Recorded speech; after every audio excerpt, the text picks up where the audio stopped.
Hey, hola, ¿qué tal? Bienvenidos a todos a un nuevo video de Financial Sphere.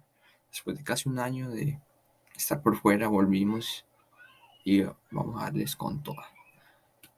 Hoy en la sección de ratios tenemos uno llamado el rendimiento ajustado a la inflación. ¿Qué es esto? ¿Para qué sirve?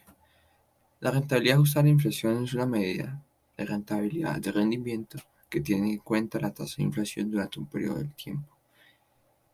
Esto es muy importante, este dato es muy importante porque nos ayuda a revelar la rentabilidad de la inversión tras eliminar los efectos de la inflación. Eso le permite conocer a los inversores el verdadero potencial de las ganancias que tuvo sin fuerzas económicas externas. Este rendimiento ajustado a la inflación también se conoce como la tasa de rendimiento real. Vamos a hallar, esto es por una fórmula que es 1 más retorno dividido 1 más la tasa de inflación menos 1. El retorno lo podemos hallar ya sea por el ROI, que es el retorno a la inversión, por medio del error, que es la tasa de retorno. Cualquiera de estos dos nos sirve porque tienen el mismo objetivo. Pero pues para que nos quede mucho más claro esto, con un ejemplo, un inversionista estadounidense compra una acción de Tesla por $667.19 a inicios de abril de 2021. Sin embargo, debido a circunstancias externas, a finales de abril de 2022 decide vender la acción por el precio de $832.72. Este inversionista desea conocer el rendimiento de su inversión, teniendo en cuenta la inflación. Entonces, primero hallamos el rendimiento. Aquí podemos usar el ROI anualizado, debido a que este sí tiene en cuenta el periodo, ¿sí? Periodo de tiempo. Esta fórmula es el valor final dividido el valor inicial elevado a 1 sobre n. Este n es el periodo de tiempo de la inversión en años, menos 1 por 100.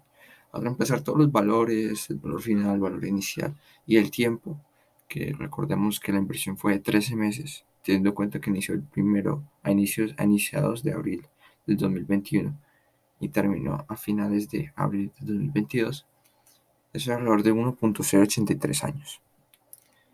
Esto nos arroja que el rendimiento durante todo este periodo fue el 28.1%. Pero él quería pues tener en cuenta la inflación. Entonces tenemos que tener en cuenta un indicador. En este caso vamos a utilizar el más común, el más importante, que es el CPI o el IPC, el índice de precio al consumidor. Entonces nos vamos a la Oficina de Estadística Laboral de los Estados Unidos y en abril de 2021 el agregado del IPC fue el 267.054, como lo podemos ver en pantalla. Pero también necesitamos el IPC a finales, es decir, a finalizar la inversión, que fue el 298.711 en abril de 2022. Todo esto según la Oficina de Estadísticas Laborales. Entonces, ya teniendo en cuenta estos dos datos, ya podemos hallar pues la inflación. Pero pues la inflación, al ser la pérdida de poder adquisitivo de las personas, pues puede variar de una a otra. Vamos a usar el IPC porque pues es un indicador que nos ayuda, nos puede sí, brindar de alguna manera para el ejemplo, brindar ayuda para el ejemplo. Entonces, teniendo en cuenta que la inflación es la variación porcentual del IPC entre dos periodos, la fórmula es el índice de precios al consumidor final menos el índice de precios al consumidor inicial dividido el IPC inicial por 100. Listo.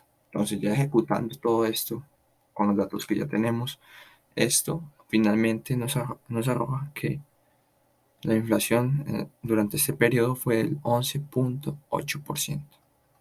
Listo, ya teniendo en cuenta que ya logramos la tasa de retorno y la inflación, ya ahora sí podemos calcular el rendimiento ajustado a la inflación. Esto es por medio de la fórmula 1 más el retorno, que fue el 28.1%, sin porcentaje pues 0.28, y 1 más 0.118, que fue la inflación. Esto nos arroja que tuvimos un rendimiento ajustado a la inflación del 14.5% aproximadamente. Entonces ya podemos concluir que el rendimiento nominal que tuvo este inversionista estadounidense fue del 28.1%, pero el rendimiento real, es decir, el rendimiento de alguna manera, digámoslo, verdadero, de su inversión en Tesla fue el 14.5%. Ya pues visualizando las gráficas, eh, Tesla, sí, a inicios de abril de 2021 estuvo a 667,19 y a finales de abril de 2022 estuvo a más o menos en 872,72. Entonces, bueno, este fue otro ratio que conocimos hoy. Pues muchas gracias, espero que haya sido de su agrado. Síganos en Instagram, en Financial Sphere, _español, y en nuestro correo. Si necesitan una consulta, por favor, háganla saber. Muchas gracias y nos vemos en el siguiente video. Hasta la próxima.